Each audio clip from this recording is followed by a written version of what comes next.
Kadang-kadang orang ni dia tak sabar. Macam ada satu kes orang ni dia suka mengembara. Dia mengembara situ, dia mengembara sini. Jadi bila dia mengembara ni, dia nak tanya soalan-soalan. Bila dia tanya soalan kepada ulama-ulama, jawapan ulama bagi tu dia tak puas hati. Bukan nak kata ulama tu tak reti, ulama tak pandai, tak. Tapi jawapan dia terima tu dia tak asis setara tu, dia nak lebih lagi. Jadi dia pergi tanya orang, siapa agak aku boleh tanya ni beri puas hati. Dia kata mungkin carilah di sebuah pesantren. Pesantren ni mondok kita lah di Indung. Gilah dia cari ulama tu. Kebetulan dia sapa kampung ulama tu lepas waktu subuh. Jadi ulama tu masjid sebelah rumah dia, tutup pintu masjid, nak masuk rumah dia tu kawan tu salah. Ulama tadi jawab salah. Kata masuklah dulu dari rumah. Tanya nak gapo? Dia pun ceritalah pengalaman dia. Gi Thailand, gi Vietnam, gi situ jumpa ulama-ulama besar. Tanya pun soalan sama. Tapi jawapan ulama-ulama ni bui ni walaupun berbeza tak pernah memuaskan hati dia. Jadi gapo dia soalan nak tanya? Dia kata gini. Ambo duk berhati. Dia tak kecek Kelantan, ambo yang kecek Kelantannya. Ambo duk berhati. Setiap kali ustaz-ustaz, tok-tok guru, ulama-ulama ceramah ni 5 minit hok depan je ada dalil. Contoh lepas mukaddimah tu gak baca ayat Quran 2-3, baca hadis 2-3, baca dalil tu 2-3, lepas tu sejam setengah 2 jam tu cerita orang lain dah lah. Jadi kita tak asal lagu tu. Kita nak banyak dalil-dalil, banyak ayat Quran, banyak hadis, hok moga-moga lain hok tak sabit Quran hadis tu sikit. Dia nak lagu tu. Lepas tu ulama tu tanya semula. Hak dia hura tu cerita ulama apa cerita diri dia sendiri. Hak lepas pada dalil sat ni. Cerita huraya ulama walaupun bukan Quran bukan hadis dah. Hak ulama ko hak orang tu ko orang ni ko dia sendiri. Memanglah dia cerita tu hak ulama. Dah ulama pelik ke apa? Lainlah lepas pada dalil tu cerita dia jak kecil sampai besar 2 jam tak berhenti. Bolehlah nak query. Nak lagu tu tak apalah. Sebab mu tetamu, marilah kita jamu air dak. Antara 3 sunnah Nabi yang minta kita segera ke dak. Kalau tetamu mari, cepat-cepat hidang, ada air, ada makan. Yang kedua, kalau ada saudara-saudara kita meninggal dunia, percepatkanlah urusan jenazah dan pengemumian dia. Kalau ada anak-anak dara, anak jantan, nak bini, cepat-cepatlah urus pernikahan dia. Jadi salah satu sunnah, mari. Tanya bini dia rezeki kita gapo pagi ni. Ada air kopi lah. Waktu ambillah air kopi. Air kopi sejak gelas 3. Air kopi sejak gelas 3. Minumlah. Kawan tu pun minum. Saya pun boleh nak minum kat ni. Tok guru tu buat muka pelik. Dia kata, buat apa tok guru buat muka pelik? Dia kata, buat apa mu minum dalam gelasnya? Minum dalam jak tu lah. Tak hormat, tak sopan nak minum dalam jak. Nak minum dalam gelas. Dah Sa'di kata nak guna hak besar selalu, tak saya guna hak kecil-kecil. Nak kecek Quran sunnah terus. Nak Quran sunnah minum dalam jak tu lah. Tu Quran sunnahnya hak besar. Ni hak kecil-kecil hak ulama sedia. Kita hari ni bersyukur. Hak kita kecek Quran sunnah tu besar telajak. Kadang-kadang tak sapa dengan tahap kita, level kita nak kecek. Jadi ulama dulu daripada Quran dan sunnah hak besar ni lah, dia buat ilmu-ilmu kecil nak suruh kita ni mudah dan senang. Ambil dalam Quran, wa ulumul Quran, segelas kecil. Ambil ulumul hadis, segelas kecil. Ambil ilmu nahwu, segelas kecil. Ambil ilmu sorah, segelas kecil. Ambil ilmu mantik, segelas kecil. Macam-macam ilmu ulama keluar. Berapa buat gelas kecil ni? Nak suruh kita mudah minum habis terah ni. Mung ni tak sih hak gelas ni. Mung kecek sana. Nak suruh Quran hadis, Quran sunnah, tak leh nak minum sini. Minum dalam jak tu. Mampu minumlah. Jadi ulama buat betul dah. Ulama perlah dah kita nak kita mudah. Agak kita sendiri cari. Kalau ulama tak sedia lagu mana agak-agak?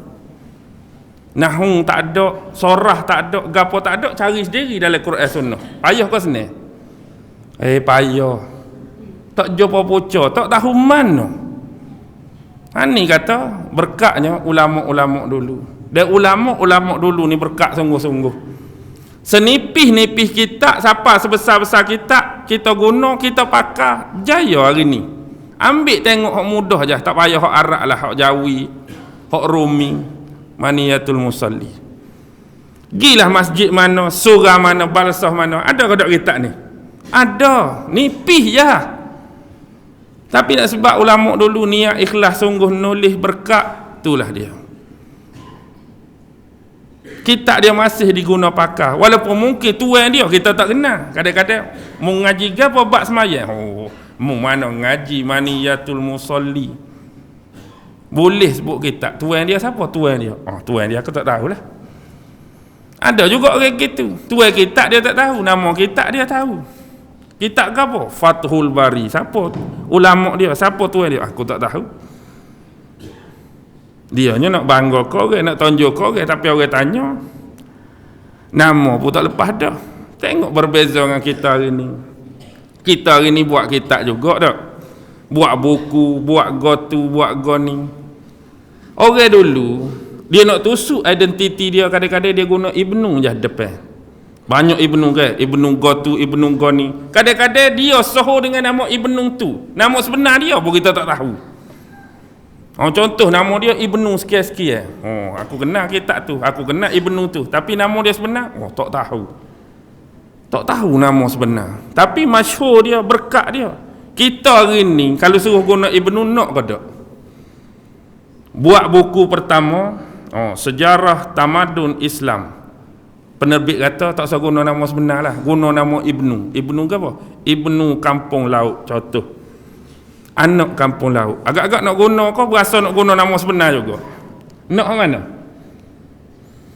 Agak-agak nak mana? Kita baru buat kitab, lepas tu Ibnu Kampung Laut, orang tak kenal aku. Tak nama sebenar lah kita. Takut orang tak kenal, nak suruh orang kenal. Dan sebelum nama sebenar tu 13 baris halik atas tu pakak. Sebelum siapa kau nama? Yang amat berhormat, yang amat mulia, yang amat terpuji, doktor, haji, yang tu, yang ni 13 baris, barulah siapa? Muhammad bin Zakaria. 13 baris nak suruh orang kenal pakak. Tak cukup 13 baris halik atas, halik bawah 13 baris lagi. AMN, PJK, KWSP pun bubuh lah, WWE, KSSR, Jekoh bubuh habis lah 13 baris. Tak ada dah nak buat lain dah. Ada KWSP bubuh lah, KWSP akroni ke. Tak cukup lagi tu nama, nak suruh bubuh gambar, nak suruh bubuh gambar. Hok gambar gen ni tak asyik. Depan tu gen ni lah tak. Tepi tu ke mana?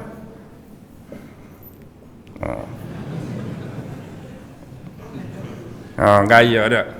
Cetak 5,000, orang beli 3 butir.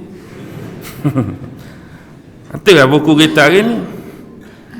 Apa jadi gitu? Berkat tak ada dah. Dengan musalli 15 kali tebal daripada musalli. Aku tak selesai baca. Apa? Berkat tak ada. Mak kita nak menonjol dah. Tu contoh perbandingan. Hak laku. Hak ulai 15 kali cetak.